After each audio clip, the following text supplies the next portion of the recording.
Ambalma anula Mohamed Touré ka bɔ Washington DC VOA soba kɔnɔ n'o studio DC ye. Ayiwa bi ye sibiridon ye n'o ye juillet kalo o tile 29 san 2023 an b'a fɔ o kɛnɛ kɔni sigira sisan bi y'a ta ko 145 ye. Ayiwa an bɛ sɔrɔ Bamakɔ fiɲɛ turukala 102 sanfɛ Bamakɔ n'a laminiw na an bɛ sɔrɔ fana radio parisien na fiɲɛ turukala 98.8 kan an bɛ sɔrɔ fana bɔlɔlɔ siraw fɛ fiɲɛ siraw fɛ a bɛ se k'an sɔrɔ www.com voabambara.com walima an bɛ se ka bataka caman fana. Ayiwa bi an ka foli b'an lamɛnbagaw bɛɛ ma Mali kɔnɔ ani Mali kɔ kan ani minnu fana bɛ k'an mafilɛ nin waati kɛrɛnkɛrɛn na fiɲɛ sira fɛ n'o ye Facebook page ye VOA Bambara kan an ka foli b'i ye. Bi an ka babu o bɛna tali kɛ ayiwa fangacɛnniw n'an b'o wele ko sɔrɔdasi fanga dafiriw ka ɲɛsin ayiwa dugudentenw fangaw ma n'o ye ayiwa bɛɛjɛ fanga minnu sigira farafinna tilebiyanfa jamanaw kɔnɔ. A yirala k'a fɔ ko fanga dafiriw kɔni o cayara farafinna gun kan kabini ayiwa jamanaw y'u ka yɛrɛma hɔrɔnya ta tuma min na san 1952 la ka na sisan na ayiwa fanga dafiri minnu kɛra o ye 219 ye. Nka sisan an bɛ an ɲɛsin kɛrɛnkɛrɛnna min kɛra o don Niger jamana na k'a ta arabadon ka na alamisadon na a yirala k'a fɔ ko ayiwa Niger fangabɔnda olu ka finitigiw minnu ye kɔlɔsibaga ye président Mohamed Bazoum o ka maa minnu b'a kɔlɔsi ayiwa olu ye fanga dafiri nin boloda ayiwa n'a a ɲɛmɔgɔ kura Niger n'a tɔgɔ ye ko général Abdurahmane Tiani ale ko ayiwa ale de ye jamanatigi ɲɛmaa kura ye ka sɔrɔ Mahmoud Bazoum tun sigira ayiwa bɛɛjɛ fanga siratigɛ la jamana kɔnɔna na. Ayiwa mun de la nin kɛra maa si t'a dɔn fɔlɔ nka kumaw bɛ ka na u bɛ ka walawala aw ɲɛ dɔɔni nka bi an ka baro yɛrɛ bɛna ɲɛsin o de ma. Ayiwa mun de la dalilu jumɛn de ye ayiwa fanga dafiri minnu bɛ ka kɛ farafinna kɔsan na aw hakili b'a la a dɔ kɛra Mali la dɔ kɛra Laginɛ dɔ kɛra Burkina Faso. Ayiwa sisan ayiwa mun de bɛ se ka kɛ ka dan sigi ayiwa nin fanga dafiriw kan ayiwa farafinna gun kan aw fɛla ye jumɛn ye aw ko di a ko la. Sisan an bɛna an tulo kɛrɛ bɔ yanni an ka segin ka na an ka dunan bisimila ani ka kuma di an ka lamɛnbagaw fana ma.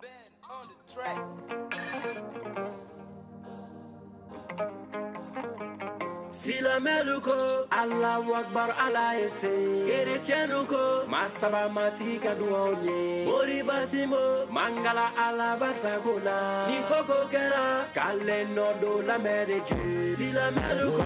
Allahu Akbar Allah ese Kerechenuko Masaba matika duonye Mori basimo Mangala ala basagola Nikoko kera Kale nodo la mereje Allahu Jabaru Allah subhanahu wa ta'ala ko kale ka deli aramane arahim kanga lenyini delili ko ala yan jigingo ala ba sagola ayam bolo jigi Allah ku yere deme ale fene bi deme ale ga deme beteme yere deme ko fe angonte baraka ga sigi ka ala fle wale ma mori gene suma ge ba beke solliciter un concert de Dieu pour avoir la main de Dieu le parasite paraissait pas ça que son Dieu suffira pour la main de Dieu wajulu ge yoro la fura fere azizu dayanu masadaga yensere daga wolovla examen bigi barala kasoro karamo ko yere ikuru de fudela ine couverture kera business ye ma wudu kera commerce ye jibido na ti do ubeki un jibido mi kan cerveau débranché prier pour la main de Dieu pour bénéficier du bain de Dieu pas fainéant Allah commandant dévoué peut compter sur la main de Dieu Allahu Akbar Allah ese kerechenuko masaba matika duone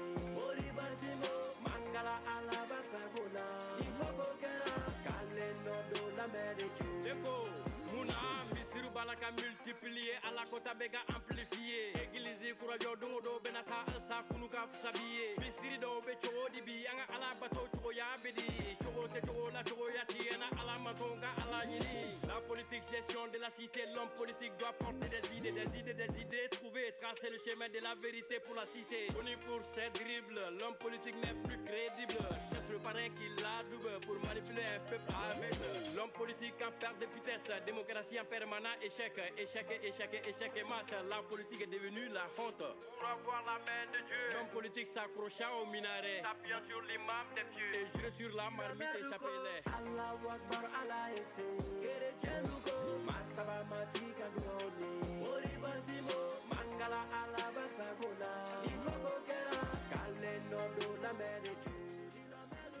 Aywa ambalmaw anula halsa anga foli ba lamebagaw be Mali kono ani Mali kokan ani munu fana be ka maflani wati krenkren na anga fiensra fe no Facebook page viewer Bambara. Aywa ambe aywa amba fo jemukan kenede kan nya fo cogo mina anga baro jemukan damnene na bi anga jemukan abina talike fanga dafiru munu be ka ke farafina tlebi enfan jamana kono krenkrena min kera odon aywa Niger mundela aywa dalilu jumembe ni fanga dafiru be ka boloda jamana nunu kono ni ya jamana nani nay ni General Abdurrahman Chani aye fanga ta odon arabadon sufe ka duguje alamsa dona ko Mohamed Bazoum min sigira beje fanga o stratégie hukum kono nana aywa bi amina kuma de kan aw yɛrɛ ka hakilinaw ye jumɛn akola muna abeke o kɔfɛ fana aywa mun de bɛ se ka kɛ walasa ka dan sigi fanga dafiru la aw fɛlaw ye jumɛn akola aw yɛrɛ aw kodi ni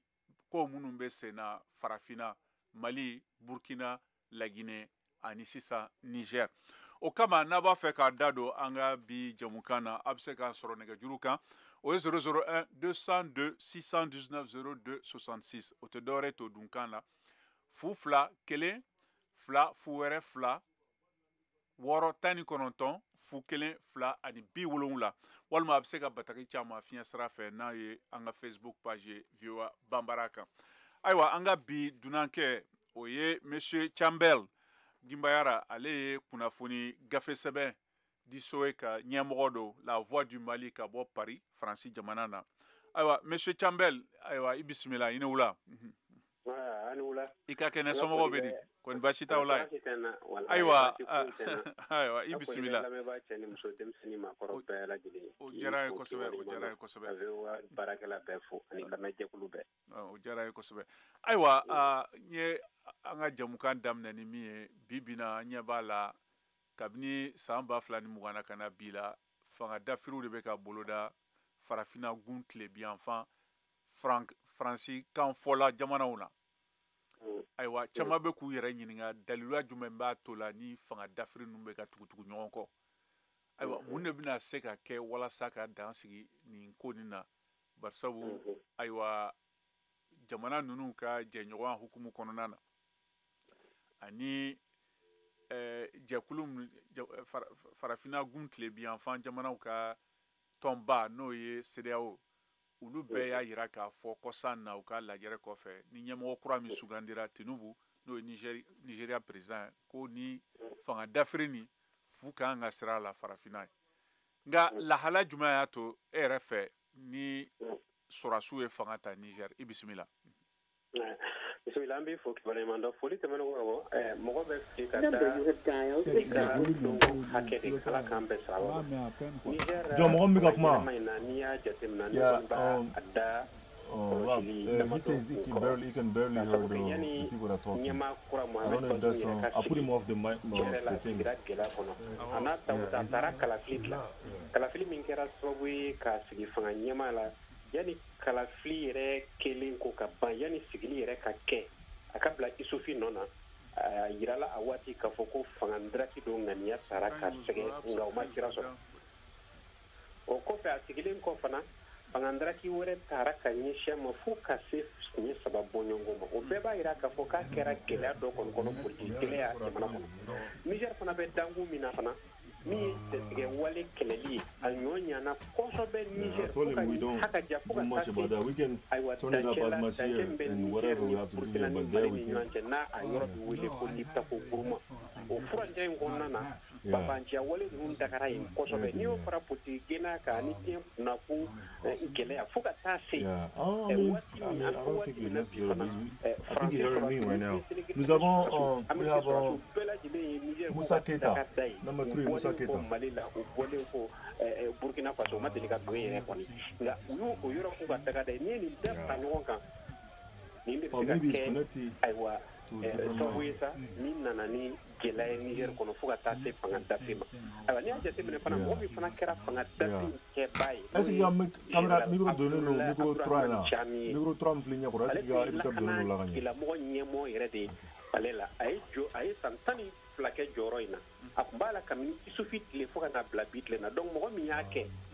ni mana mo teka pama nyeko do ka temen nenika fanga ko koni aba kono kamini he say he can barely sometimes the volume come in and out nga pitai na bulu fa mteka farale tainga ale tainga nga jatem ka ke akoni yake aba nyeku na folo nga aiwa folo be ko la mo kangi jatem no ko la ka sabuke abina ko ni zeina tani to tat na ke kelini aiwa ibito daga juru kan an lame baga fla ba daga juru an bulu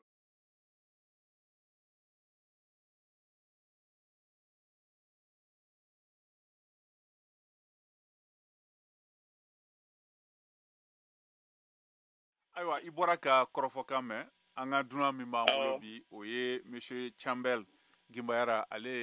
la voix du peuple no ye kunafuni gafe sebe soye mimbe Paris ale o nyawo o de anga dunanke aywa nyingali juma mi bolo ka la sama wal hakilna juma bi fe ka farani aywa ko mimbe sena 600 krenkrena Niger jamana ka no e fanga d'Afrique bon fanga d'Afrique me Niger jamana ka ne kuma parce que ale wala ka kuma ko mi tourisme de kara so bo ni fanga d'Afrique sera yenno donc ne kuma fa a nyinga est ce que tourisme drondo parce que abi ko mi anga jamana nyemo de bi nyine no ya fanga so ko bi nyine ka fa ko mo wara do sigi quoi parce que abi ko lo ko mi olu yere de wala fanga mais alors que c'est le contraire mo do sigi et puis mo wala ko baro de jatimne donc ne baro ba ka mo sa wala ja ko e ba e dimini furu de kla wuli no ga so we ka fanga d'Afrique c'est a chamama bon ne kon akila o de do mais ko mi ale bala ka a sujet ko mi bamanji walo de kraso bo no bi ka fa bon donc ma yin est ce que o drondo est ce que fa nyemo ni de tinyine to ka fa ko jamana de munu mi o le an sigi so bo ye bon la famille de ko mi o e folo aywa o jaran aywa amina kuma di ambalma ke Moussa Keita ma Keita itlobana Moussa Keita itlobana allo Keita Kamara. Aywa, Kamara, kuma bi bolo Moussa. Ouais. Bon, comment dire, alhamdulillah rabbil alamin. Salam alaikum, sama jama bela beni. Jara inchola. Ndeseme fola ni kuro. Niger machaya. Anyara amanya ne na trofana. Anya ka demokrasi de Afrique jamana kono. Na ko be kala ko be na banti ni abena gbele Afrique. Parce que la Chine fait qu'à voir le bête à Kanta Dianka, à Penateria. Parce que l'élection battue, l'élection, tout le monde révolte la voiture de la résultat pour l'eau. Sur la Chine, il y a pouvoir en place. Moi, je vais manifester la manifestation considérée la voiture maintenant. La manifestation quand considérée la voiture. Même on peut considérer la voiture. Ni qu'on a besoin kana Germania do kan kasi molma mo yini torobi ama ya bela dato kurita ko mi ma kurita ko mi aka ati ka supporter Afrique kono parce que na ya supporter Afrique kono abena ka bela do ani l'africaine ma fana ka démocratie sila ya aywa nga ne de se na kumoro oui aywa inchola responsabilité atawati mais atawati ni responsabilité mata atawati kata watu tina kala kwa kwali ya sekuditabi ate menkala pepe nyade ali menkala lere kanini wali kwa nye kinyabi aywa parce que pepe mantene ya watu mina alba pepe soutenu wali kwa boni pepe la manifestation ko maintenant il y a décidé que même préparer l'albo de Gono kala kwa kwali kudita kala c'est que à l'organisation ni wudi ukame ya kanini kama alma ta pepe kama so ni kumara kafo aywa inichola yi Kamara aywa ambe kuma di anga dunan kemba mi monsieur Chambele ayiwa i bɔra ka Umar Jara ani Musa Kamara ka kumakanw mɛn e yɛrɛ hakilina ye jumɛn yɔrɔ fanfɛla la se k'u jaabi. Awɔ n bɛ se ka min fɔ Jarakɛ ye a ka ɲininkali la ne m'a fɔ n ko jatigɛwale kɛlɛ dɔrɔn de kɛra Benin fɛ o ye n ko a bɛ se ka kɛ fo sigiyɔrɔma 3 n ko fɔlɔ ye politiki gɛlɛya ye Nizɛrikaw ni ɲɔgɔn cɛ ani Bazum sigili a kɔlɔlɔ ani a gɛlɛya politiki bunakun kan o ye fɔlɔ ye filanan ye jatigɛwale ye o kɛra sababu ye ka dadigi kɛ Nizɛri jamana sɔrɔdasiw la kɛlɛ bunakun kan o sabanan yɛrɛ bɛ se ka kɛ ɲɛsigikɛla ni kɛlɛcɛ minnu tun bɛ Mali la Faransi tɔgɔ la minnu tun bɛ Ameriki tɔgɔ la Mali la olu bɛɛ ka segin ka t'u sigi Nizɛri jamana kan ko nin bɛɛ faralen ɲɔgɔn kan o bɛ se ka kɛ sababu ye o ye ne ka hakilina ni ka yeta ni ka miirita ye nin bɛ se ka kɛ sababu ye ka kɛ ayiwa a ka fanga dasiri kun ye sɔrɔdasiw fɛ min ye ayiwa maa filanan in ka dantigɛli ye o bɛ tali kɛ démocratie kan démocratie ye bɛɛ ɲɛ fanga ye bɛɛ ya fanga de don jama mɔgɔ de bɛ bɔ ka sugandili kɛ ka maa ta k'a sugandi a ka kɛ jamana ɲɛmaa ye a sugandili fana bɛ boloda waati kɔnɔna na o tigi ɲagi fɛrɛ b'o la min tɛ fanga daraki ye fanga man ka jukɔrɔma don a man ka dɛmɛ a man ka lafasa o ye hakilina ye hakilina min ni diɲɛ bɛɛ dama ka k'a la an ma mara cogo wɛrɛ foyi sɔrɔ diɲɛ na fɔlɔ ka tɛmɛ démocratie kan démocratie in dun ni caman b'a fɛ mara la laban ye mara la ko da a bɛ tɛmɛ o de kan an ye min ye fangandarakiw ye ka kɔrɔ an ka jamanaw kɔnɔna na a kɛra an ka yɛrɛmahɔrɔnyaw ta waati jamana ɲɛmaa fɔlɔ minnu sigira u ka fanga tiɲɛna fangandaraki de fɛ sɔrɔdasiw de y'u fanga ɲɛ jamana caman kɔnɔ an nana ye tuguni démocratie nana cogo ka san 30 kɛ an bɛ ka segin o bunakun kelen kan nin bɛɛ lajɛlen ye wale tamasiyɛnw ye tamasiyɛn minnu kan k'an bila k'an yɛrɛ ɲininka mun bɛ o kɛ mun na an ma mun kɛ n'o y'a sɔrɔ an ka jamanaw kɔnɔ démocratie tɛ ka ɲɛ sɔrɔ a tɛ ka sen sɔrɔ a tɛ ka ayiwa yiriwa fangaw bɛ ka taa diyagoya la n'a fɔra ko mɔgɔ o mɔgɔ mana wuli ka marifani 2 fara ɲɔgɔn kan e ka fanga daraki o tumana fangatigi tɛna kɛ yen bilen a na kɛ fanga na taa diyagoya la tasuma bilen na mugu ni kisɛ la o don tɛ ɲuman ye hɛrɛ fana tɛ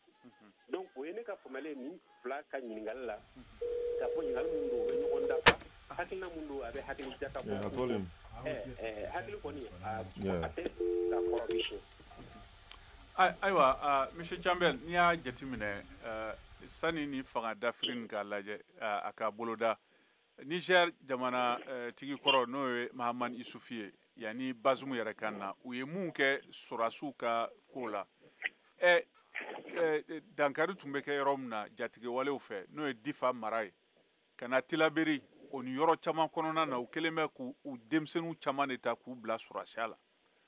olu tali kama o ye fanga dɔ di Niger jamana finitigiw ma minnu sera ka ayiwa dan sigi maa ninnu na u ka mara kɔnɔna na n'o tɛ waati kɛra Difa mara maa si tun tɛ taa yen ka na Tilebere ka taa Tahuwa o yɔrɔ ninnu bɛɛ la nka n'i y'a lajɛ k'a ta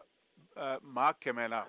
500 fo ka na 1000 ni kɔ la u y'o ta sɔrɔdasiw cɛ la o de kama kɔlɔsikɛla caman tɛ k'a faamuya munna sisan de sɔrɔdasiw ninnu bɛ wuli k'u jɔ k'u bɛ fanga ta ka sɔrɔ n'i y'a lajɛ ayiwa Sumala Mali ta ani Burkina ta jama de bɔra jama ye fanga ko fɔ kosɛbɛ Mali la ani Burkina Guinée fana ta kɛrɛfɛla o tun bɛ o sen na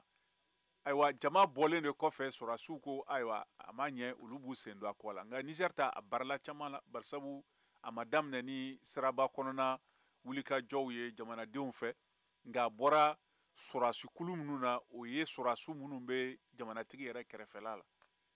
e bɛ se k'o ɲɛfɔ an ɲɛna cogo min na barisabu farati tun b'a la waati dɔ la u ka kɛlɛmasa nana Bamako ani Mali jamanatigi ye ɲɔgɔn ye Asimi Goyita a seginna ka taa u y'a bɔ a nɔ la k'a bila ka kɛ cidenya ye jamana kɔ kan nka e ko o dimi o n'o funufunu bɛ sɔrɔdasiw ta olu de ye sira sɔrɔ nin fanga dafiri na walima gɛlɛya wɛrɛ bɛ yen min ye fagali min bɛ da mara ninnu kɔnɔna na hali n'o bɛ yen barisabu i y'a fɔ cogo min na Barkani bɔra Mali la a taara i sigi Niger o ye tiɲɛ ayiwa sirala fana Allemagne cɛdenw minnu bɛ Mali la k'olu fana bɛna taa u bɛɛ ko k'u laban bɛna t'u sigi Niger ye e ko sɔrɔdasiw ni ɲɔgɔn cɛla yɛrɛ o ye gɛlɛya dɔ ye wa min bɛ se ka kɛ sababu ye fanga ka dafiri wa i bisimila tiɲɛ yɛrɛ la a ko a kan ka ɲɛɲini ji ɲɛma jɔlen na tiɲɛ yɛrɛ la ko ninnu tɛ kelen u tɛ se ka da ɲɔgɔn ma ko da ɲɔgɔn ma o ye ko lasa ye mali b'a ta fan burkina b'a ta fan i ye kɔrɔfɔ ni tamasiyɛn minnu fɔ olu yera o jamana ninnu bɛɛ kelen kelen kɔrɔ nka o si t'a to fanga min tagara mɔgɔw fɛ u ka ndaraki ayiwa mugu tigila mɔgɔw fɛ niger ta min filɛ o ye tiɲɛ yɛrɛ la ale ta kɛrɛnkɛrɛn kɔni kɛra o yɔrɔ ye an ma mɔgɔ ye jama ye ka nisɔngoya kɛ ka wuli ka jɔ kɛ k'a fɔ ko mɔgɔ min taara a ta yɛrɛ tɛ san 2 bɔ ko mɔgɔw t'a fɛ tiɲɛ don gɛlɛya tun b'a tali la nka a taara ni kalata de kalata in fana bɛ kuraya san hakɛ dɔ de kɔnɔ n'o ye san 5 bɔɲɔgɔnko ye a b'a ɲini kura ye tuguni ne hakili la fɛɛrɛ ni dabali bɛ yen ka sɔrɔ min bɛ se k'o yɛlɛma k'a sɔrɔ a ma se fanga ndaraki ma nka ndarakili min nana n'a ye ani min y'a teliya a bɛ se ka kɛ maa fa in juguya ye waati dɔ la k'a sababu o cɛden caman bɔra ka bin mugu min ye fanga kɛlɛ la ye u bɔra ka bin yɔrɔ la i n'a fɔ difa mara ninnu na dugu dɔw cira sɔrɔsi caman yɛrɛ de sara o kɛra o ye tamasiyɛn dɔ ye min ye sɔrɔsi ɲɛmɔgɔ in fana jenerali modi a ka kolonɛli modi ka taali la mali la fɔ ɲɔgɔnko nana don ani jamana marabaw ni ɲɔgɔn cɛ a yirala k'a fɔ a sigilen a bɔra la a bɔlen jɔyɔrɔ la o fana bɛ se ka kɛ furuku ye ayiwa armée na mugu ni kisɛ tigilamaw ni ɲɔgɔn cɛ ale yɛrɛ ye général abdurahmane chami a yirala k'a fɔ k'a ye san 12 de kɛ nin jɔyɔrɔ in na Bazoum y'a kanu k'a bɔ a jɔyɔrɔ la k'o fana bɛ ko in jukɔrɔ bon n'i ye nin bɛɛ da ɲɔgɔn ma tiɲɛ don fɛn dɔ kɔni kɛra sanba a tɛ wɛrɛ ci kun bɔ tiɲɛ yɛrɛ la a man ka fanga ndaraki kun bɔ nka fɛn caman de bɛ nin ko kɔrɔ Bazoum ni mali cɛ fanga cɛ mali transition ni ɲɔgɔn cɛ bɛnba tun tɛ yen u tɛ ɲɔgɔn kan fɔ farafinna tilebiyanfan in fɛ bi na jama fanba tɛ nazaraw ka kula u tɛ faransi ka kula kɛrɛnkɛrɛn na u kɔni ye bolokoni ɲɛsin o finitigilaka minnu bɔra farajɛla amerikɛn jamana na ka na dɛmɛ don farafinna ma a ka ja jatigɛ wale kɛlɛli na nin bɛɛ bɛ se ka kɛ sababu ye ni ɲuguɲugu nana ni ɲaganɛga ye ayiwa n'a bɛ kɛ ko a kɛ k'a ko ban mankan démocratie kɔnɔna na fanga ka ta ni marifa ye a mankan fiyewu. I tulo bɛ na? N tulo b'i la. Ayiwa an bɛ yɔrɔ min na sisan ayiwa jamana caman ye nin ko fɔ fanga d'Afrique k'a da Amérique kan ka fara duniya keleyatɔn ɲɛmɔgɔ ma n'o ye Antonio Guterres ani Faransi jamana fanga yɛrɛ ani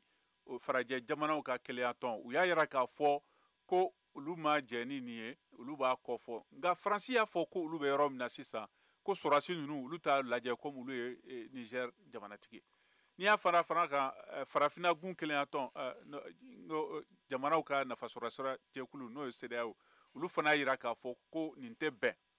nka don n'a nata la a fɔra k'u bɛna ɲɔgɔn ye kɛ sini nka nin min bɛ ka nin fɔ nin ye ani lajɛrɛ min kɛra a ma mɛn kalo tɛmɛnen Guinée Bissau n'u y'a jira k'a fɔ ko u bɛna dan sigi ayiwa ni Nigéria jamanatigi de y'o fɔ ni fanga dafiriw la farafinna mun de bɛ se ka fɔ sisan barisabu maa kura min bɛ fanga na a ye kangarida kɛ ko mɔgɔ si ka n'a ɲini k'a fɔ ko u bɛna jamanatigi kura segin fanga na o yɔrɔnin fanfɛla la e bɛ se ka mun fɔ? N ka cɛ tiɲɛ yɛrɛ la o tɛ foyi kofɔ ni bɛnbaliya tɛ a tɛ foyi kofɔ ni kɛlɛ tɛ kɛrɛnkɛrɛn wɛrɛ min bɛ Niger ta la o ye de an ka dɔn k'a fɔ ni wulikajɔ in bɛɛ kɔnɔ tiɲɛ don Abdurahmane Chami sigira a sigira wa a y'a ka gouvernement sigi k'a ka mɔgɔw fara ɲɔgɔn kan o bɛɛ na ta jamana ɲɛmaa kɔrɔ min tun bɛ yen n'o ye Mohamed Bazoum ye a ma bolonɔ bila sɛbɛn na k'a fɔ k'a jɛra fanga ko a dun bɛ bolo la bon ɲini ka kɛ i b'a fɔ dɔngɔni dongoma farajɛla ko ma sɔn Faransi sɔrɔdasi ba 5,000 et quelques o de bɛ yen o de bɛ Niger jamana kan tiɲɛ yɛrɛ la Amérique jamana fana ka kɛlɛkɛdenw bɛ Niger jamana kan Amérique jamana k'a ti jamana ɲɛmaa wɛrɛ dɔn Bazoum kɔ Faransi ko ale ti jamana ɲɛmaa wɛrɛ dɔn Bazoum kɔ Bazoum dun ma fanga bila CEDEAO fana bɛna lajɛ kɛ CEDEAO dun ka bɛnkan sɛbɛn na n'o y'a ka Abuja protocole ye u k'u jɛnnen tɛ ni fanga ndaraki ye u bɛna bɛn ɲɔgɔnya kɛ sini u ko kunkan Niger kunkan min ye Faransi ye bi Emmanuel Macron ale bɛna conseil de défense kɛ n'o ye lakana jɛrɛ jɛkulu ye farafina jamana dɔ kan kabini faransi yɛrɛ sigira jamana ɲɛmaa sigira mɔgɔ ma deli k'o ɲɔgɔnna lajɛrɛ kɛ jamana wɛrɛ kun kan o wolo mun na an k'an sigi k'a filɛ a bɛna wolo min na an kɔni bɛ ala deli de a kunkun n'a ɲɛɲɛ kana se Niger kaw ma k'a sababu kɛ ma foyi kɛ nin ko la a ka fɛɛrɛ ni dabali ka sɔrɔ a la ka sɔrɔ n'i ma bɔ a la ka tɛmɛ nin kan ladilikanw ka sɔrɔ a la u ka siraw sɔrɔ a la sira min bɛ jama fanba ni lakana ka mɔgɔw ni lakana kana kɛ kuruku ni kɛlɛ ye a mana kɛ cogo o cogo Niger dun ye jamana ye jamana min ni ayiwa kɔgɔji tɛ yen o b'a jamana min ma pays continental donc ni gɛrɛndɛ taara ka sigi a jamana kan a bɛ gɛlɛya kosɛbɛ kosɛbɛ ni jamana minnu b'a dafɛ n'olu bɛɛ y'u ka karangafɛ daw su a bɛ gɛlɛya Nigériens ka se k'u ka balofɛn sɔrɔ i n'a sɔrɔ embargo min kɛra Mali kan o sanjan nin bɛɛ ye fɛɛrɛw ye fɛɛrɛ minnu bɛ se ka min sigi sen kan n'a kɔlɔlɔntan tɛ dabali min bɛ se ka tigɛ fɛɛrɛ min bɛ se ka tigɛ a ko kana s'o ma fɛn dɔ bɛ ayiwa tɛ Sanba Jo ye sa nka ti wɛrɛ ci kun bɔ. Ayiwa an balimakɛ Karim Kulubali o bɛ nɛgɛjuru kan i b'a sɔrɔ ɲininkali dɔw b'a fɛ k'a la Kulubalikɛ i ni wula. An b'a ni wula Modibo. Mohamed Touré. Vous m'excusez, donc a bɛ cogo di? I bisimila ayiwa an bɛ ka kuma fanga dafiri minnu bɛ kɛla farafina gun kan nin waati nin na a bɛ ka caya a n'a sababu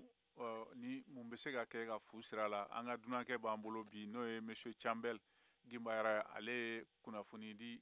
gafe sɛbɛn ɲɛmɔgɔ ye ka bɔ Paris la voix du Mali a b'an bolo yan ayiwa hakilina jumɛn b'i bolo ka a ɲɛsin ma walima ni ɲininkali b'i bolo k'a las'an ma fanga dafiri min kɛra o don Niger jamana na. Bon kuma lasurunya la hakilina min bɛ ne la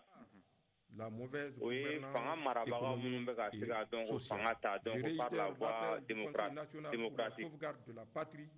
donc n'o ye bɛɛ jɛfaga olu ka se ka baara kɛ a kɛcogo la a fɔla ko sariya ka labato cogo min na ka se ka sariya labato ten ale ni donc c'est-à-dire ka bɛn keleya k'o sinsin mɔgɔw ni ɲɔgɔn cɛ parce que n'i y'a ye k'a fɔ anw ka jamana ninnu donc jamana damadɔ min b'an fɛ yan ko donc k'olu ka coup d'état bɛ ka caya dɔwɛrɛ tɛ donc n'an b'a fɔ ko injustice ne bɛ se ka essayer k'a qualifier ka t'o dɔrɔn de ma donc n'o o ye ka mɔgɔw damagɛɲɛ ka bɔ ɲɔgɔn ma bɛnbaliya donc hakilina sunsurunin min bɛ na o kɔni o ye donc c'est-à-dire sariya ka tilen ka se ka dɔn ko c'est-à-dire sariya la fasa mɔgɔw ni ɲɔgɔn cɛ fanga yɛrɛ marabagaw fana ka tilen ka se ka sariya la fasa mɔgɔw ni ɲɔgɔn cɛ voilà donc o kɔni tun ye ne ka hakilina sunsurumani ye ayiwa o diyara n ye Kulubalikɛ i ni ce o la ayiwa sisan an bɛna an kun da yan Ameriki yan kɛrɛnkɛrɛnna New York mara la an bɛ taa n'an balimakɛ Abu Dramane Traoré a bɛ nɛgɛjuru kan Abu i ni wula. Ka kɛnɛ somɔgɔw bɛ di. Ayiwa monsieur Chambel b'an bolo yan Gimara ale ayiwa la voix du Mali n'o ye kunnafoni gafe sɛbɛn ye ale y'o ɲɛmɔgɔ ye a bɛ Paris ye a b'an bolo ale de y'an ka bi dunan ye ayiwa an bɔra ka i ye kɔrɔfɔkan mɛn an bɛ ka kumana fanga dafiri la farafina gun kan barisabu a bɛ ka caya sisan caman b'i yɛrɛ ɲininka mun na ninnu bɛ ka tugutugu ɲɔgɔn na ayiwa kɛrɛnkɛrɛnna min kɛra o don arabadon su ka dugu jɛ alamisa la ni jamanatigi kura dɔ sigira Niger fangalamɔgɔ min ye Bazoum gɛn ka bɔ a nɔ la ayiwa ni ɲininkali b'i bolo walima hakilina b'a bolo ka fara an ka dunankan ta kan i bisimila. Ok n ka foli bɛ ni lamɛnnibaga yanni ka dunankɛ an ka kumaw mɛn a ka kumaw ɲɛna ne kɔni hakili la mais ne b'a fɛ ka min fɛ monsieur Touré nin fɛn nin yɔrɔ a kun ɲini yɔrɔ man jan problème ye min ye fo an ka farafina jamana marabagaw k'a dɔn k'a fɔ Traoré Abu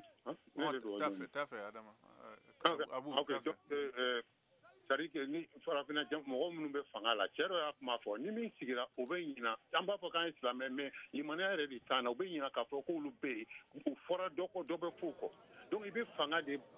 pour que k'a fɔ ko mɔgɔ minnu i bɛ mɔgɔ minnu mara olu ka fanga bato e yɛrɛ min bɛ sanfɛ f'e k'a bato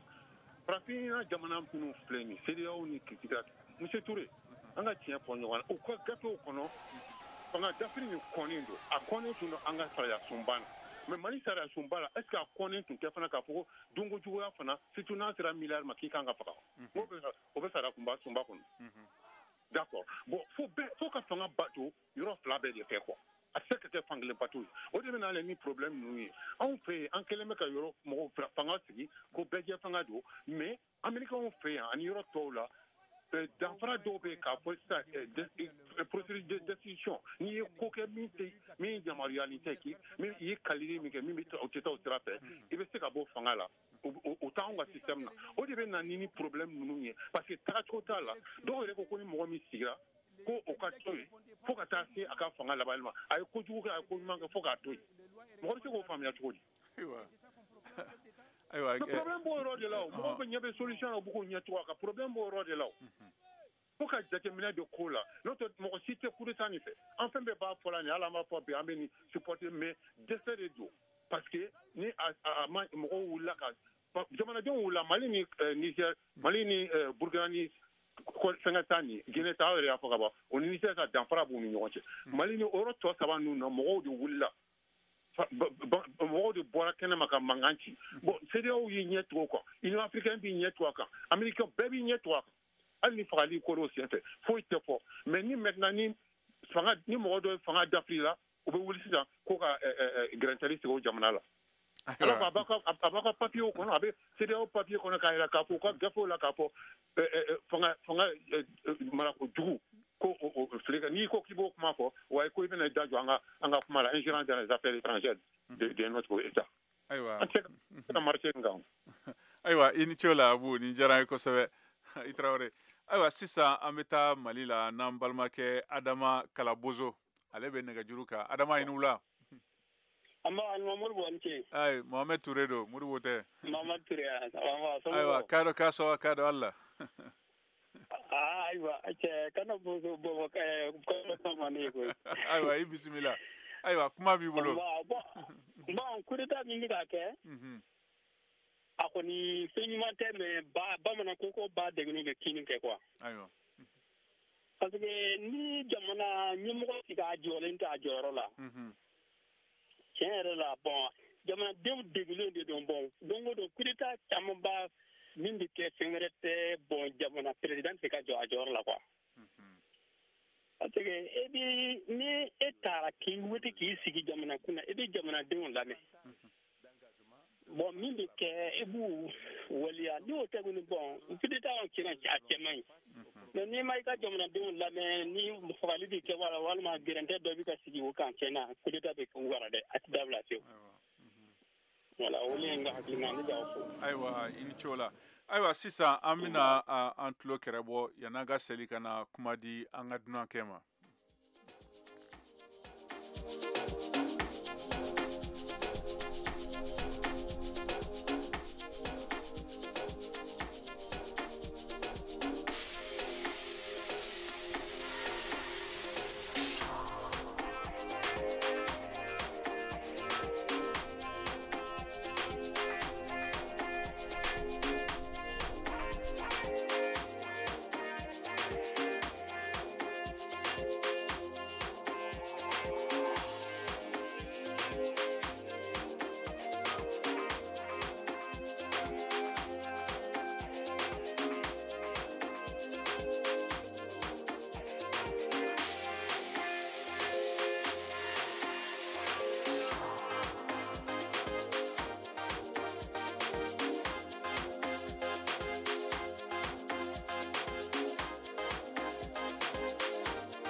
A y'aw ka kunnafoniyaw sɔrɔ don o don sɔgɔma VOA tabalen kan VOA Bambara ka tile kunnafoniya kun fɔlɔw sanga 30 kɔnɔna na o bɛ kɛ don o don tɛnɛn ka taa bila juma la sɔgɔmada nɛgɛ kaɲɛ 7 mana tɛmɛ ni sanga 30 ye wa segin bi k'a kan tuguni nɛgɛ kaɲɛ 9 waati ni VOA tabalen ye a y'aw ka tile kunnafoniya kun fɔlɔw sɔrɔ Mali ale ni diɲɛ bina kun kan VOA tabalen ka kunnafoniya kunkun n'a ɲɛɲɛ di aw ma n'an baaraɲɔgɔnw ka wulikajɔ ye Mali kɔnɔna na farafina ale ni diɲɛ fan 14 bɛɛ lajɛlen.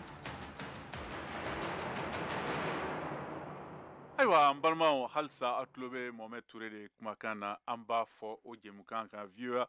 Bambara kɛnɛ kan nɛgɛ ɲɛ 13 o ni sange 35 o bɛ yan nɔ Washington DC soba kɔnɔ n'o ye studio DC ye an bɛ sɔrɔ fiɲɛ turukɛla 102 sanfɛ Bamako a n'a laminiw na a bɛ se k'an sɔrɔ fana bɔlɔlɔ sanfɛ www.voabambara.com walima fiɲɛ sira fɛ n'o ye Facebook ye an ka VOA Bambara page la ayiwa halisa an bɛ baro la yan an ka bi baro ni a bɛ tali kɛ fanga dafiri farafinna kɛrɛnkɛrɛnna min kɛra Niger jamana na yanni n ka segin ka kuma di an ka dunankɛ in ma n'o ye monsieur Campbell ye an bɛna taa Bamako n'an balimamuso Masira Ture ale bɛ nɛgɛjuru kan Masira i ni wula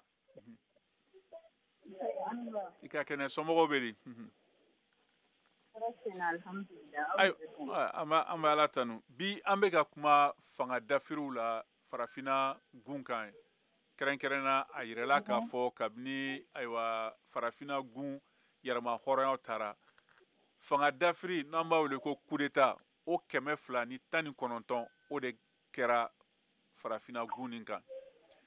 nka hali n'a caman ma ɲɛnabɔ caman b'i yɛrɛ ɲininka mun na daliluya jumɛn bɛ ka ayiwa sɔrɔsiw bila ka fanga ta nka min kɛra Mali la Burkina Laginɛ sisan Niger a bɛ ka caman hami nka aw yɛrɛ denmisɛnnin kunda ni muso kunda aw hakilila ye jumɛn ye fanga dafiri min kɛra o don Niger i bisimila Masira ayiwa ne bɛ lamɛnbagaw bɛɛ fo ka aw yɛrɛ fo aw ka nin hakilina la ko bɛ ka kɔngada di o diyara n ye kosɛbɛ lamɛnbagaw ma an ka se ka ɲɔgɔn fɔ ni actualité yɛrɛ kan fanga dafiri ninnu bɛ kɛ wagati bɛɛ la tiɲɛ na fanga dafiri tɛ ko ye ni mɔgɔ bɛ sigi n'a ye an fɛ ni mɔgɔ bɛ sigi ka miiri k'a fɔ mois nataw la ubiyɛn san nataw la ni ne kan ka kɛ komi n'a y'a sɔrɔ mɔgɔ bɛ sigi ka réfléchir jamana ka développement plan na cogoya min na tubabuw bɛ fɛn dɔ wele ko plan d'action o kɛra i ka baarayɔrɔ ye o kɛra adamaden yɛrɛ ka diɲɛlatigɛ taabolo ye a kɛra jamana yɛrɛ fanko ye mɔgɔ an bɛ se k'a fɔ i bɛ sigi ka plan dɔ tracer i ka kow labɛncogoya ye ka planifier ka don kalow ni sanw natɔla ye coup d'état tɛ o fɛn ye ko mɔgɔ bɛ mun sigi ka bila donc o b'a jira k'a fɔ ko fɛn min don a siriɲɛna cogoya o cogoya o wagati o wagati la a bɛ fɛn dɔ de bouleverser donc o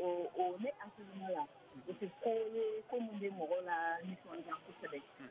mais coup d'état ninnu bɛɛ lajɛlen u bɛ survenir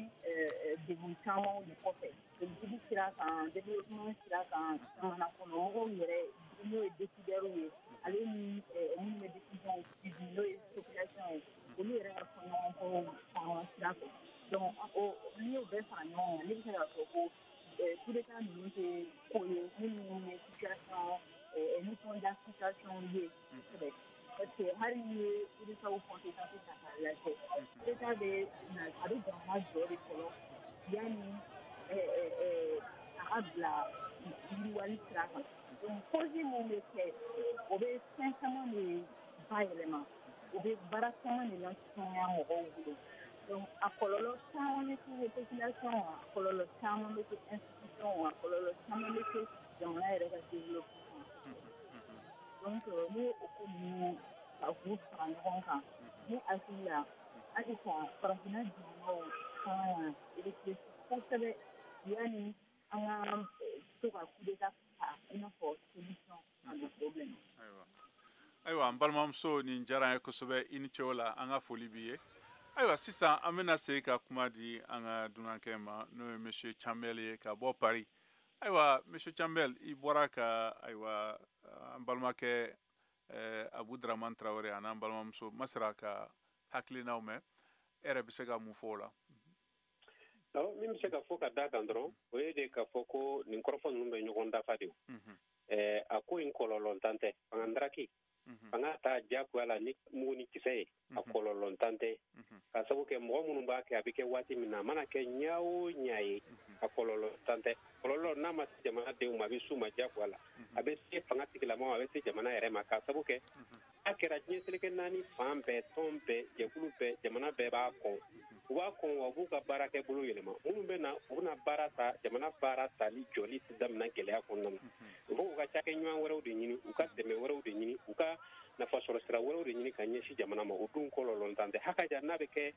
ayiwa an ka jamanaw de kan n'a bɛnna ni gɛlɛyaw ye i n'a fɔ ɲɛsilikɛ naani banaba minnu nana n'a bɛnna ni gɛlɛya i n'a fɔ gɛlɛya minnu bɛ kɛlɛ bɛ diɲɛ wɛrɛ jamana wɛrɛ la n'a bɛnna ni gɛlɛya ye k'a da kan tuguni kɛlɛ bɛ o jamana kelen yɛrɛ kɔnɔna na o jamana in fana ye jamana min ni ni jamana tɔw fana bɛɛ lajɛlen bɛ gɛlɛya wɛrɛ la n'u ma min fara kan o tɛ dɔ bɔ a la nka an ka ladilikanlaw fana kuma dɔw fɔ k'a jira k'a fɔ ko a bɛ sɔrɔ mara tilebaliya la a bɛ sɔrɔ sariya tigɛ kojugu la a bɛ sɔrɔ ni mara kɛcogo ye ani démocratie yɛrɛ fana faamuyalibaliya ye dɔ bɛ ɲa la dɔ bɛ ɲa cɛlakaw la ko dɔ bɛ faamaw la dɔ b'anw yɛrɛ fana na parce que n'a fɔra ko ni mɔgɔ taara a ka yɛlɛma parce que a ma mɔgɔ dɔ lamɛn jamana si tɛ yen ko gɛlɛya t'a kɔnɔ démocratie in de an k'an ka bɛn de ka filen biri filen kɔnɔ ka jɛ ni fɛn dɔ ye tiɲɛ yɛrɛ la ɲɛmɔgɔ ninnu fana kan ka kɛ jamana mara ni ladiriya ni tilennenya ni hɔrɔnya ye ka jamana sariya sɛbɛn bɛɛ latile ni min ye min kɛ n'a man kan i ka wele bɔ jeninen kan sariya ka tigɛ a ɲɛma yuruguyurugu kana k'a la yuruguyurugu fana ye a ko la fiɲɛ belebeleba ye donc n'o kɔni yera a ko la a ka ca ala fɛ an bɛ se ka ayiwa ɲɛta ni sabati sɔrɔ an ka jamana ninnu ka lafiya sɔrɔ a kɔnɔ nka a b'i n'a fɔ fiɲɛ dɔ de wulila funufunu min wulila funufunu in kɔni ka tɛmɛ jamana na k'a ka don a ka dugu la k'a ka jɔ fo n'ala farala dugu min kan. ayiwa i bɛ to nɛgɛjuru kan an bɛ taa kayi mara la n'o ye mali ye an balimamuso mayimuna garijigo n'ale ayiwa kayi bulonba o muso ŋana don ayiwa u ka politiki tɔn mun fana ye M5 RFP o tɔnden don ayiwa CNT maa dɔ fana ayiwa balimamuso madame Mayiga Mayimuna Garijugo i ni wula. Nse an tɛ M. Toure. I ka kɛnɛ somɔgɔw bɛ di. Baasi foyi tɛ yen nɔ. Ayiwa i ka foli don an bɛ baro la bi ka ɲɛsin fanga dafiri minnu bɛ ka kɛ kɔsannin na farafinna gun kan. Ayiwa caman b'u ɲininka a daliluya minnu na a bɛ ka Mali ta bɛɛ y'a ye a daminɛna cogo min na ka fara Burkina kan ani Laginɛ nka min bolodara nin ye Général Abdurahmane Tiani fɛ Niger ye a kɛra ka bari maa caman na farafinna yɛrɛ ka fara farajɛ jamanaw fana kan nka aw yɛrɛ fɛ muso kunda a y'aw politiki maa fana ani duguden tɔnw hukumu kɔnɔna na aw hakilina ye jumɛn de ye ni ayiwa fanga dafiri naaninan min filɛ nin ka boloda farafinna gun kan kɛrɛnkɛrɛnna Niger jamana na i bisimila. Voilà, M. Toure n b'i fo n bɛ Voix d'Amérique lamɛnbaga bɛɛ lajɛlen fo min ye nin fanga yɛlɛma in ye n'a bɛ ka kɛ Afrique bi a ma bali ne la n b'a dɔn a man kan tɛ ka bali mɔgɔ caman na sabula fanga maracogo de yɛlɛmara n'a fɔra ko an b'an niw ta ka jɛ fɛn bɛɛ lajɛlen kɔ ka taa vote mɔgɔ minnu ye ko walasa an ka kɛ an yɛrɛ ma hɔrɔn ye olu de bɛ tila ka an ta ka taa an feere mɔgɔw ma an bɔra mɔgɔ minnu bolo jɔnya la san 60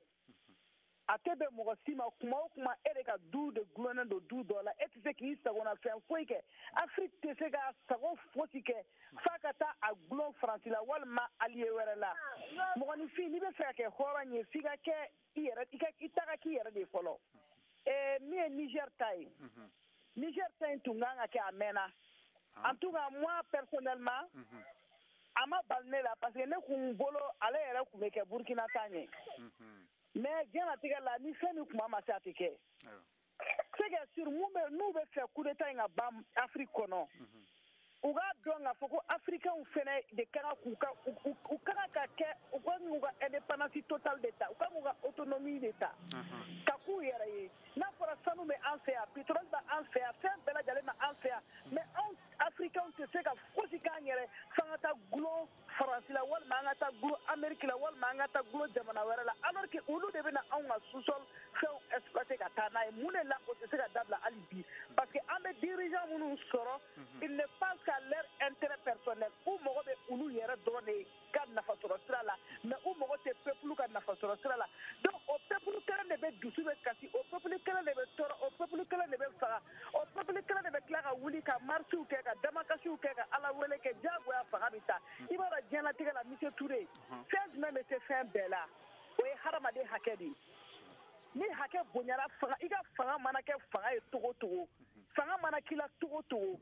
i tɛ se ka tɛmɛ furawuna kan donc ni i sera fantanw ka hakɛ ma dɔrɔn i ka fanga bɛ minɛ i la o ye diyagoya de ye donc coup d'état in ma bali ne la wa ne kɛni ne nisɔndiyara yɛrɛ de parce que ale kun kelen don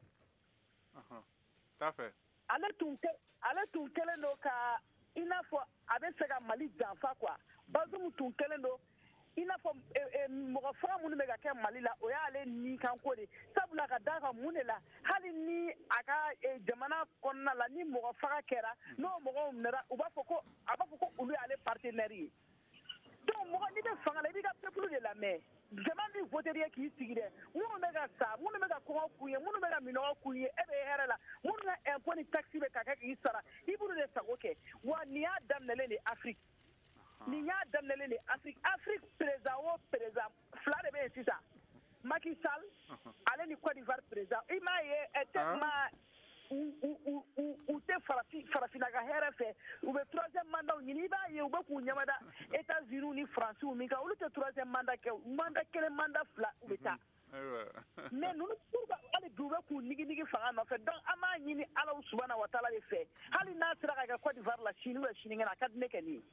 You kan'o fɔ dɛ ayiwa n balimamuso nin diyara i ni ce o la Madame Mega nin diyara ye kosɛbɛ i ni ce o la. Ayiwa sisan an bɛna se ka kuma di an ka dunankɛ ma Monsieur Campbell ma i bɔra ka an balimamuso ka kumakan mɛn nka yanni n ka kuma di ma ko dɔ bɛ sen na sisan farafina gun sifinw fɛ n'u b'a wele ko ayiwa farafina denmisɛnninw ka jigilasago n'o ye Rêve Afrique olu ko olu denmisɛnninw bɛ yɔrɔ min na sisan i n'a fɔ président Ibrahim Traoré y'a fɔ Moscou cogo min na k'olu tɛ se k'u muɲu bilen u tɛ se k'u sigi k'u bolo croiser k'u bolo da ɲɔgɔn kan k'a fɔ ko ayiwa u bɛ sinima kɔnɔ u kɔrɔtɛlen don u b'a fɛ fɛnw ka yɛlɛma jamana kɔnɔ nka e hakilila la yaasa ka se ka dan sigi ni fanga dafiri ninnu kɔnɔna na e ko jamanatigiw minnu sigilen bɛ bɛɛjɛ fanga hukumu kɔnɔ siratigɛw la olu na se ka yɛlɛma ka denmisɛnninw sifinw musow olu lamɛn kosɛbɛ barisabu diɲɛ a yɔrɔ i n'a fɔ a dɔgɔyara barisabu kunnafoni ka teli bi na n'i y'a lajɛ bɔlɔlɔ sanfɛ fiɲɛ sira fɛ fɛn fɛn min kɛra o dugusɛjɛ a bɛ cari fan bɛɛ duniya fan tan ni naani kɔnɔna na nka u kelen bɛ ka min fɔ ni denmisɛnninw ni musow jigi ma sigi u jigi ma tugu a bɛ gɛlɛya jamanatigi minnu sigira bɛɛjɛ fanga hukumu kɔnɔ olu ka se k'u ka sarati dafa o ye tiɲɛ ye wa e hakilina ye jumɛn yɔrɔ fanfɛla la. o gɛlɛya in bɛ yen tiɲɛ don a gɛlɛya bɛ yen nka an balimamuso dimina fana an b'ale fɔ ale ka ji kɛ ji dɔɔni min ka dusu sumaya ka sabu kɛ maa tɛ kojugu tana ka ɲɛsin i sigiɲɔgɔn ma a mana kɛ cogo o cogo an farafin jamanaw ninnu de ye ɲɔgɔn falen ni ɲɔgɔn gese ye an bɛ ala deli hɛrɛ dilan an tɛ ala deli hɛrɛ tanana ka ɲɛsin mɔgɔ si ma bɛɛ n'i dakan don an bɛ bonda min na nakun min na bi denmisɛnninw kan ka dɔn k'a fɔ i mana kɔrɔtɔ cogo o cogo i ni bugura mugu fila y'i kɔ maa tɛ foyi sɔrɔ kɛlɛ la i tɛ foyi sɔrɔ wulikajɔ la i ma min sɔrɔ baara la jamana jɔli la nous puissions relever les défis sécuritaires, économiques, sociaux, évoqués à l'endroit de la communauté internationale. Le Conseil national pour la sauvegarde de la patrie réaffirme sa volonté de respecter tous les engagements internationaux souscrits par la République du Niger ainsi que les droits de l'homme. denw lamɛn k'u sago kɛ k'u nin kan kow kɛ u b'a kɛ ni sɔrɔw de diɲɛ seleke naani bɛɛ maaw bilalen bɛ ɲɔgɔn na ka ɲɔgɔn kɛ ka ɲɔgɔn dɛmɛ ka fara ɲɔgɔn kan farafina an ka dukɔrɔ nafolow ka ca nka an tɛ k'u bayɛlɛma a bayɛlɛmali fɛɛrɛ n'a dabali bɛ minnu kɔnɔ olu de mɛnna olu mɛnna ŋwana na an de kan ka fara ɲɔgɔn kan k'o dɔn ka bɛn ko la k'an yɛrɛ ka yɛlɛma hɔrɔnya n'an ka an min kan k'an ka hakɛw ɲini diɲɛ seleke naani fan bɛɛ lajɛlen fɛ. L'action du CNSP est motivée par la seule volonté de préserver notre chère patrie face d'une part à la dégradation continue de la situation sécuritaire de notre pays et cela sans que les autorités déchues ne nous laissent entrevoir une véritable solution de cette crise. D'autre part, la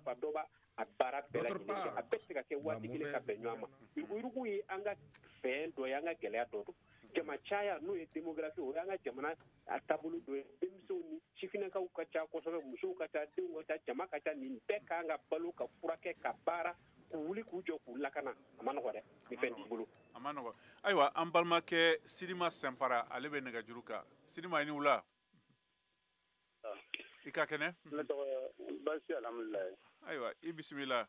kuma b'i bolo ne tɔgɔ Sidi Mohamed Sanfara ayiwa Sidi Mohamed Sanfara i bisimila ne yirifɔtigi ye commerçant fana ye Banama ye n sigiyɔrɔ bɛ Banama Mali kɔnɔ ayiwa i bɔra ka kɔrɔfɔkan mɛn Banamba bɛɛ b'a dɔn lakanabaliya tun waati dɔ sera a y'i ɲɛsin aw ka sigidaw ma nka an bɛ o kuma de la sisan barisabu Saheli kɔnɔna na jatigɛ wale o barika bonyana a kɛlɛli bɛ sen kan nin y'a san damadɔ ye nka ka da fanga dafiri min kɛra Niger o don min farala Mali ni Burkina ani Laginɛ ta kan caman bɛ k'i ɲininka dalila jumɛn bɛ ka kɛ sisan ni fanga dafiriw bɛ ka caya farafinna gun kan e yɛrɛ hakilila ye jumɛn ye bisimila ne kɔni ka hakilila ye mun ye i b'a dɔn ni farafinna jamana caman ye indépendance ta 1960 ni wagati kɔnɔ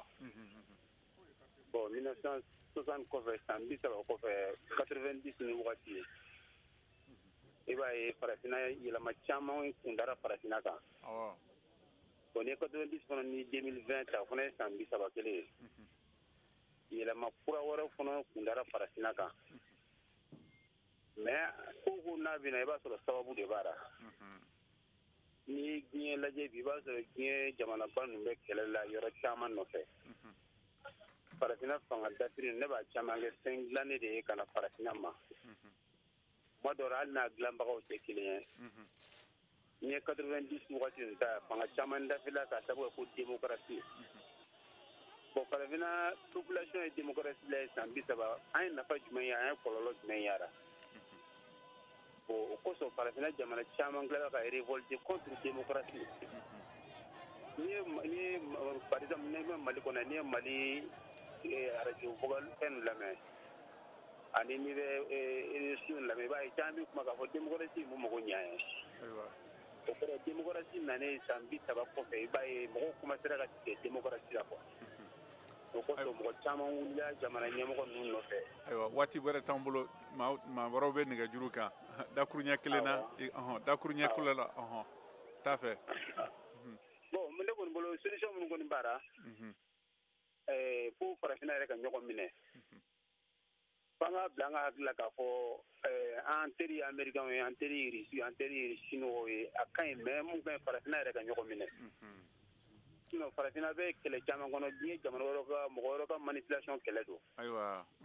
fo farafinnadenw k'o bila u ka hakili la pour que an ka se ka bɔ o dingɛ kɔnɔ quoi ayiwa nin diyara an ye kosɛbɛ i senpara ayiwa sisan an bɛ segin ka taa Mali la kɛrɛnkɛrɛnna Gawo n'an balimakɛ Hamayi Mayiga ale ye denmisɛnnin duguden tɔn ayiwa sigida Gawo sigida o maa don tɔnden don ayiwa Hamayi i ni wula i ka kɛnɛ somɔgɔw bɛ ayiwa o diyara an ye kosɛbɛ ayiwa kuma b'i bolo n tɛna don k'a ɲɛfɔ i bɔra ka kɔrɔfɔkan mɛn ayiwa aw ka surun Niger la nka fanga dafiri nin aw y'o faamuya cogo jumɛn a kunnafoni sera aw ma cogo jumɛn Mohamed ne kɔni bɛna mun f'i ɲɛna dusukasi de don parce que dusukasi de don mun kama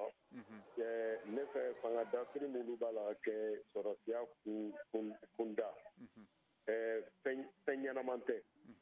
tɛ jamana ma mun kama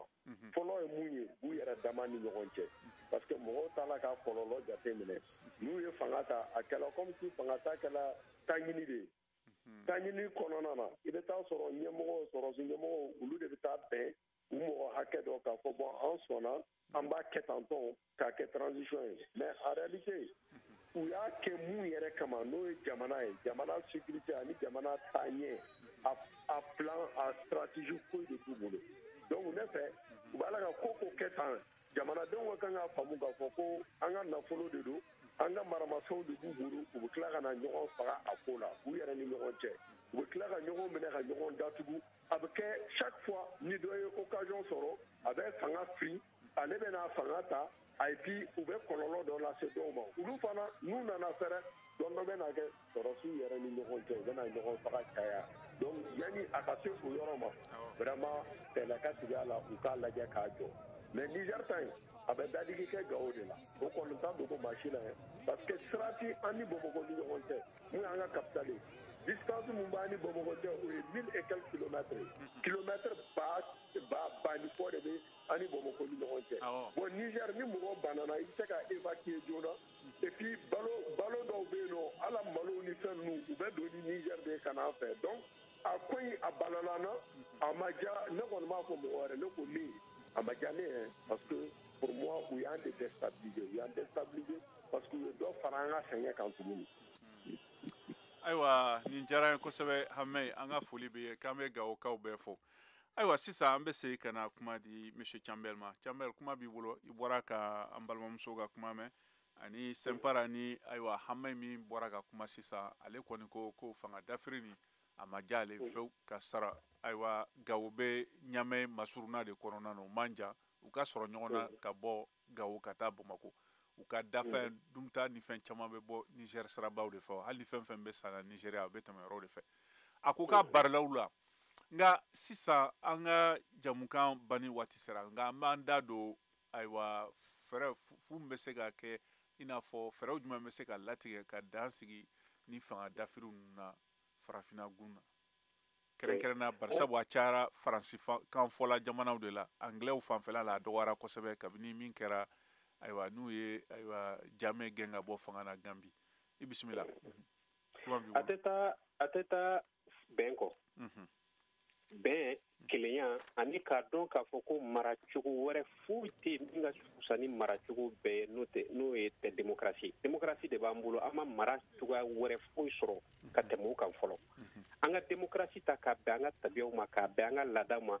ka ɲɔgɔn dɛmɛ ka ɲɔgɔn kun ka ɲɔgɔn muɲu ka sariya kɛ a ɲɛ ma ka yuruguyurugu kɛlɛ ka fɛɛrɛ ni dabali kɛ baara ka caya dun ka fa ka caya lakana ka caya an ka jamanaw kɔnɔ an k'an fanga fara ɲɔgɔn kan k'a sabu kɛ maa kelen tɛ se k'u la Sɛnpara da sera a ma Ture da sera a ma tiɲɛ don fanga tali diyagoya la u tɛ se ka kɛ laada ye u tɛ se ka kɛ laada ye mugu ni kisɛ mana kɛ maa min bolo dɔrɔn k'i bɛ fanga ta i bɛ fanga ndaraki o kuma an tɛ ba a ndarakili la alo caman dun kɔlɔlɔ tan tɛ a lujuru tan tɛ a kɔlɔlɔ dɔ filɛ nin ye Gawo ka kɔlɔlɔ tan yɛrɛ tɛ jamana denw ma n'a bɛ kɛ jamana minnu ma bɛɛ ye fanga de ye fanga ye fanga min b'an bolo fɔlɔ a tɛ taa fanga kɛko ɲuman kɔ a tɛ taa sariya batuli kɔ a tɛ taa yuruguyurugu kɛlɛli kɔ a tɛ taa jamana sɔrɔ ka tila jamana fanba ni ɲɔgɔn cɛ hakaja minnu bɛ sɛgɛn na sifinnakaw ka baara sɔrɔ u ka jamana kɔnɔ u ka kalan u ka jamana kɔnɔ u ka jamana a nafa n'a sɔrɔ ka d'u ma an yɛrɛ ka kɛ ɲɔgɔn fɛ an ka ɲɔgɔn dɛmɛ an k'an fanga fara ɲɔgɔn kan k'a sabu kɛ ɲɛsilige 4 jamana bɛɛ lajɛlen b'o cogo bila Union européenne olu bɛnna k'u ka jɛ kɛ farafinna tilebiyankanw bɛnna k'u ka bi jamana kuraw yɛrɛ bɛ min fɔ a ma BRICS olu bɛ ka fara ɲɔgɔn kan ka ɲɔgɔn dɛmɛ ninnu dun fanba bɛ t'u ka an ka dugukɔrɔ nafolow de bɔ k'o bayɛlɛma k'a k'u sago ye i kɛra Demba ye i kɛra Sule o kɛra Ate ye o kɛ yɛrɛ ye ɲɔgɔn tɛ n'an ka kan yɛrɛ ye an ka kan yɛrɛ fɛ tiɲɛ yɛrɛ kan dɛ an kana bɔ Faransi bolo ka taa an yɛrɛ di Russie ma walima ka bɔ Russie bolo ka taa an yɛrɛ di Amérique ma f'u gɔtɔ a Demba ni Sule ni Hamadi a bɛɛ kelen a bɛɛ fa kelen ba kelen ayiwa an ka foli b'i ye Monsieur Campbell Gimara an ka foli bɛ o tun y'an ka bi dunan ye o diyara ye kosɛbɛ an ka foli b'a lamɛnbagaw bɛɛ ma Mali kɔnɔ ani Mali kɔ kan ani fɛn minnu tun bɛ k'an mafilɛ fana fiɲɛ sira fɛ n'o ye Facebook ye an ka Facebook page kan ni jamukan labɛnna balimakɛ Cheikh Thioro fɛ nɛgɛ kɛrɛfɛ juru tun bɛ an balimakɛ Rab Maclean bolo ni jamukan lasara ne yɛrɛ fɛ Mohamed Toure aw ni ce aw ka tulomajɔ la ayiwa aw k'an bɛn ayiwa sibiri wɛrɛ la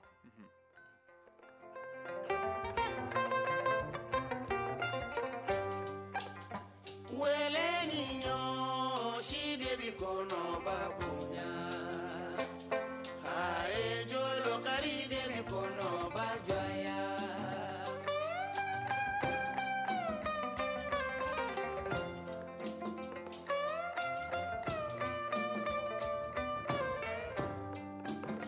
wele ni ɲɔ